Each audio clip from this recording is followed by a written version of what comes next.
नमस्कार विद्यार्थी मित्रांनो, स्वागत आहे रँकर्स बायोलॉजी या महाराष्ट्र एडटेक प्लॅटफॉर्मवरती आणि इथे आपण नीट प्रिपरेशन ही मराठी माध्यमातून करत आहोत. त्याचबरोबर 11वी बायोलॉजी, 12वी biology, NCERT, CBSE, Maharashtra board असे प्रत्येक जी बायोलॉजी आहे ती आपण इथे मराठी माध्यमातून कव्हर करत असतो. आजचा आपला टॉपिक आहे रायबोझोम. आता तुम्ही रायबोझोमला सेल ऑर्गॅनेल म्हणून ओळखलं जातं. रायबोझोम कोणकोणत्या सेलमध्ये असतं? प्रोकॅरियोटिकमध्ये असतं का, युकॅरियोटिक सेलमध्ये असतं का? तर हो, रायबोझोम हा असा सेल ऑर्गॅनेल आहे जो बोथ प्रोकॅरियोटिक आणि युकॅरियोटिक सेलमध्ये प्रेझेंट असतो. तर नेमका हा रायबोझोम करतो काय? ठीक आहे, तर चला पाहूया. इथे तुम्हाला फिगर दिसलेली असेल तर ही तुम्ही डोळ्यापुढे ठेवा आणि आपण एक्सप्लेनेशनला स्टार्ट करूया. Ribosome are the granular structure first observed under the electron microscope as a dense particle by George पॅलाडी.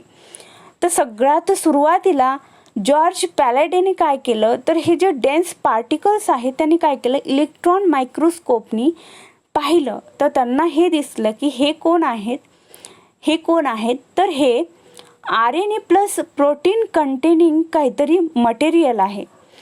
Material आहे असं यामध्ये असणारा सेल ऑर्गॅनेल आहे, ज्यामध्ये RNA आणि प्रोटीन हे मटेरियल आहे असा हा ऑर्गॅनेल्स आहे. आणि तो कोण आहे तर तो रायबोझोम आहे. त्याला कोणत्याही प्रकारची मेम्ब्रेन नाही, कव्हरिंग नाही. रायबोझोमला मेम्ब्रेन नाही हे तुम्ही लक्षात ठेवा. ज्या पद्धतीने आपल्याला माहिती आहे ना, मायटोकॉन्ड्रिया हे 2 मेम्ब्रेन आहेत त्यांना. त्यानंतर गोल्गी ॲपरेटसला सिंगल मेम्ब्रेन आहे. त्यानंतर प्लाझ्मिडला 2 मेम्ब्रेन आहेत, पण रायबोझोमला मेम्ब्रेन नाही. रायबोझोममध्ये काय आहे, रायबोझोम कशापासून बनलेला आहे तर त्यामध्ये रायबोन्यूक्लिक ॲसिड आहे म्हणजे RNA आणि प्रोटीन आहे. तर तुम्ही एवढं लक्षात ठेवा, जेव्हा जेव्हा रायबोझोम येईल तेव्हा प्रोटीन येईलच, कारण त्याचं कंपोजिशनच कशापासून झालेलं आहे, RNA आणि प्रोटीनपासून. एवढं तुमच्या लक्षात आलं पाहिजे. कधी कधी इनडायरेक्ट क्वेश्चन येतो आणि तेव्हा तुम्हाला तो सॉल्व झाला पाहिजे. The eukaryotic ribosome are 18 years while the prokaryotic ribosome are 70 years. इथे म्हणलं गेलेलं आहे ते eukaryotic ribosome आहे तो किती आहे तो 80 years आहे. यस मीन्स काय तर स्वेडबर्ग कॉन्स्टंट. इथे स्वेडबर्ग युनिट दिलेलं आहे.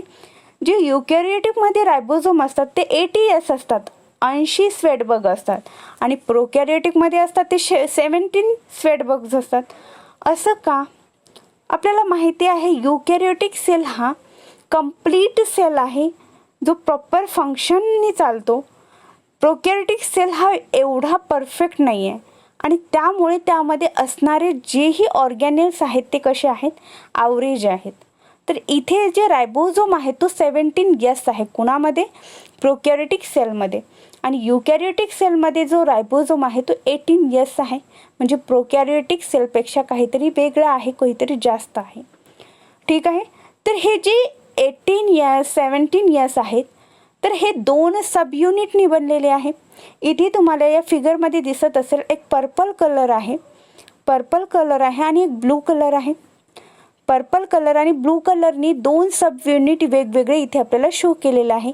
एक लार्जर सब युनिट आणि एक smaller sub unit.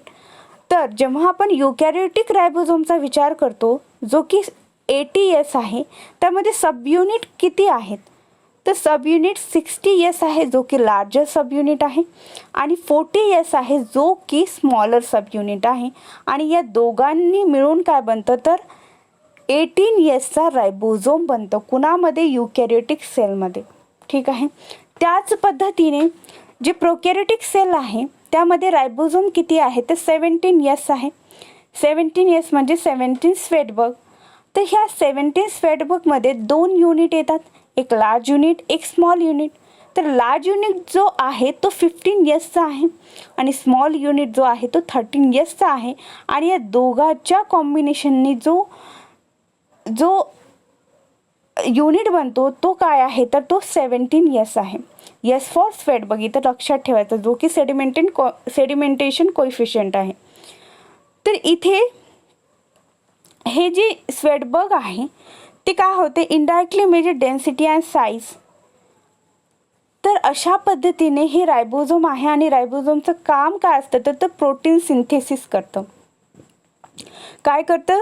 Ribosome protein synthesis करतं. रायबोझोम हे एंडोप्लाझ्मिक रेटिक्युलमवरती सुद्धा प्रेझेंट असतं आणि म्हणूनच जिथे रायबोझोम प्रेझेंट आहे त्याला रफ प्लाझ्मिक रेटिक्युलम असं म्हणलं गेलेलं आहे. तर आपण आज इथेच थांबूया. काही डाऊट असतील, काही डाऊट असतील तर तुम्ही कमेंट सेक्शनमध्ये नक्की विचारा. व्हिडिओ लेक्चर आवडला असल्यास लाईक करा, शेअर करा, सबस्क्राईब करा. Thank you so much.